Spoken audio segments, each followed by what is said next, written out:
Twelfth class chapter physics में अर्थ magnetism उसके बारे में हम कुछ पढ़ने जा रहे हैं कि अर्थ मैग्नेटिज्म क्या होता है। सबसे पहला पॉइंट है अर्थ क्रेस्ट में। देखो अब इसको मैं समझाने के लिए बताता हूँ कि जो अर्थ क्रेस्ट होती है, जो अर्थ है उसकी क्रेस्ट में कई चीजें होती है, जैसे सीमा होता है, सियाल होता है, निफे होता है। इसका मतलब होता है सिलिकॉन एंड मैग्नीशियम, ये होता है सिलिकॉन एंड एल्यूमिनियम, ये होता है निकिल एंड आयरन। ठीक है, तो जब ये रोटेट करते हैं, मेटल जब रोटेट करेंगे तो टकराएंगे एक दूसरे से, उससे क्या होगा, एक इलेक्ट्रिकल फील्ड तैयार होता है। इलेक्ट्रिकल फील्ड के साथ साथ ही क्या होता है, मैग्नेटिक फील्ड तैयार होता है। क्योंकि देखो जहां पर इलेक्ट्रिक फील्ड होगा वहीं पर मैग्नेटिक फील्ड 100% होता है कि मैग्नेटिक फील्ड होगा ही होगा। तो सबसे पहले बात कर रहे हैं यहां पर कि अर्थ क्रेस्ट में क्या होता है, आयंस होते हैं, क्योंकि अगर मेटल होगा तो आयंस में होंगे। जब वो रोटेशन करेगा तो करंट जनरेट होगा, और करंट जनरेट होगा तो मैग्नेटिक फील्ड बनेगा।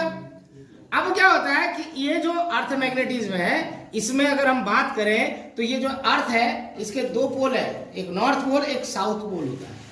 तो लेकिन ये है ज्योग्राफिकल नॉर्थ पोल, ये ज्योग्राफिकल साउथ पोल, ठीक है। लेकिन अगर हम मैग्नेट के हिसाब से बात करें तो मैग्नेट के हिसाब से ये देखिए, ये मैग्नेटिक इक्वेटर है, यहां पर हमारे पास मैग्नेटिक इक्वेटर है और ये मैग्नेटिक एक्सेस है। तो जहां पर ज्योग्राफिकल नॉर्थ होता है उसी से थोड़ा सा डिक्लाइन हो गया, 11.5 डिग्री टिल्ट होता है, और वहां पर क्या होता है, ये मैग्नेटिक साउथ होता है और ये मैग्नेटिक नॉर्थ होता है। मतलब इसके जस्ट जो अर्थ का ज्योग्राफिकल मैग्नेटिज्म वो इक्वेट वो होता है, ज्योग्राफिकल एक्सेस होते हैं, उनके अगेंस्ट में ये नॉर्थ होगा तो ये साउथ होगा, ये साउथ होगा तो ये नॉर्थ होगा, इसमें दिखाया जाता है इसमें। तो याद रखेंगे इस बात को कि यहां पर क्या है, एक ज्योग्राफिकल मेडिटेरियन होता है, ठीक है, उसमें मैग्नेटिक मेडिटेरियन होता है, ठीक है। अब मैं आपको एक बार फिर से दोबारा से रिमाइंड करा दूं कि जो अर्थ क्रस्ट होती है, अर्थ क्रस्ट में क्या होता है, मेटल होते हैं, मेटल में जो आयंस होते हैं वो काफी रोटेट करते हैं। जैसे रोटेट करता है तो वहां करंट जनरेट होता है, करंट जनरेट होता है तो करंट के साथ साथ मैग्नेटिक फील्ड बनता है।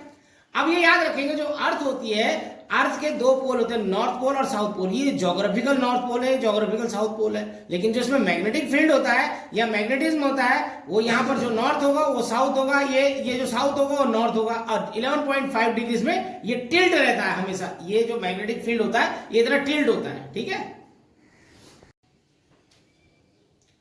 देखो अब अगर हम आगे की बात करें तो if I current flows through a solenoid, अगर एक सोलेनॉइड, सोलेनॉइड आपको पता होगा, सोलेनॉइड मतलब कोई हमारे पास ऐसी चीज है उसके अंदर हमने इस तरह से तारों का एक सर्कुलर लूप बना रखा है।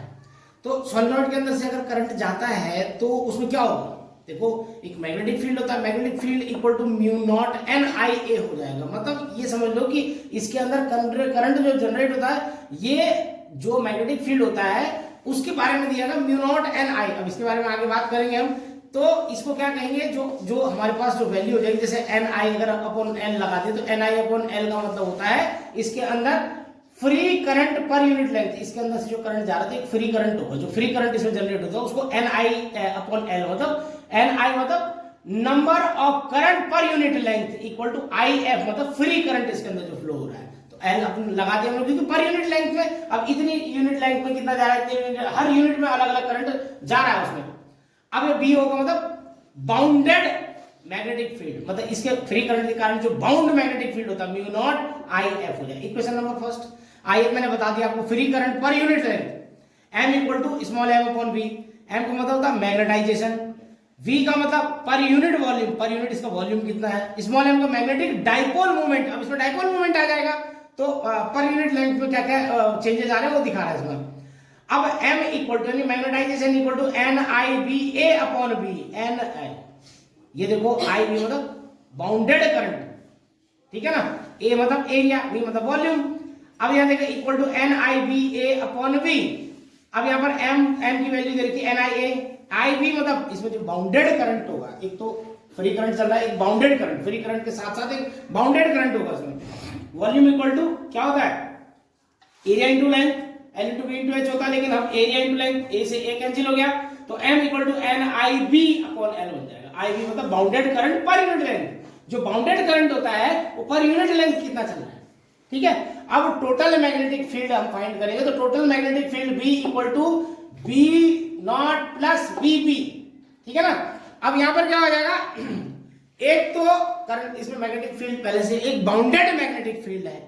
अब इसकी वैल्यू क्या, mu naught I F plus mu naught I B. अब इसमें म्यू नॉट दोनों में कॉमन है तो कॉमन ले लिया, आई एफ प्लस एम, इसकी सी जो वैल्यू हमारे पास वो ले ली हमने, ठीक है। क्योंकि इसमें I F on the free current, I B उसको स्मॉल एम ले सकते हैं, बी अपॉन ये म्यू नॉट इसके ठीक नीचे आ गया equal to M equal to I F, इसकी वैल्यू लिख सकते हैं, ठीक है। अब ये देखो here I if I F equal to H, I F को हम एच लिख सकते हैं, एच का मतलब तो मैग्नेटिक इंटेंसिटी, और H equal to B upon mu naught minus M, M is proportional that H, M is proportional that M equal to, यहाँ प्रोपोर्शनल की जगह हम इक्वल टू लगा देंगे और ये हो जाएगा स्काई बोलते हैं इसको, X M equal to mathematical constant हो जाएगा, इसको स्काई बोलते हैं। ये जो स्काई होता है डाई मैग्नेटिक ससेप्टिबिलिटी बोलेंगे इसको, एच मतलब जो हमारे पास ये एच आया है तो equal to B upon mu naught minus chi M H, ठीक है। और एच प्लस यहां पर देखिए ये एच ये माइनस का था इधर प्लस चला गया, chi M H equal to B upon mu naught. अब बी अपॉन म्यू नॉट हमने सब्जेक्ट बना दिया इक्वल टू इन दोनों में से एच हमारे पास कॉमन था, 1 प्लस स्काई एम। अब ये क्या हो गया, ये म्यू नॉट फिर इधर चला गया, B equal to H mu naught 1 plus chi M, here mu naught 1 plus chi M equal to mu, B equal to यानी कि मैग्नेटिक फील्ड इक्वल टू हमारे पास म्यू एच आ जाएगा, ये म्यू और इसके साथ H, mu equal to mu naught 1 plus chi M.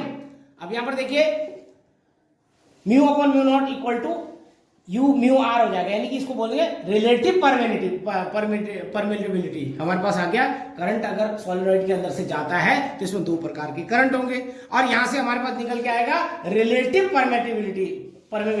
तो relative permeability होता है म्यू अपॉन म्यू नॉट आ जाएगा हमारे पास की। देखो इसके अंदर दो प्रकार के जब एक करंट चलता है, फ्री करंट तो चल रहा है जो नॉर्मली चलता है, लेकिन उसके अंदर इस फ्री करंट के कारण एक बाउंडेड करंट हो रहा है, जो बाउंड होने के बाद उसमें वो करंट बन रहा है। तो उससे क्या होगा कि वो बोल भी रहे कि if I current flow through a solenoid तो क्या फर्क पड़ेगा, तो उसमें रिलेटिव परमिटिविटी आ जाएगी, परमिबिलिटी।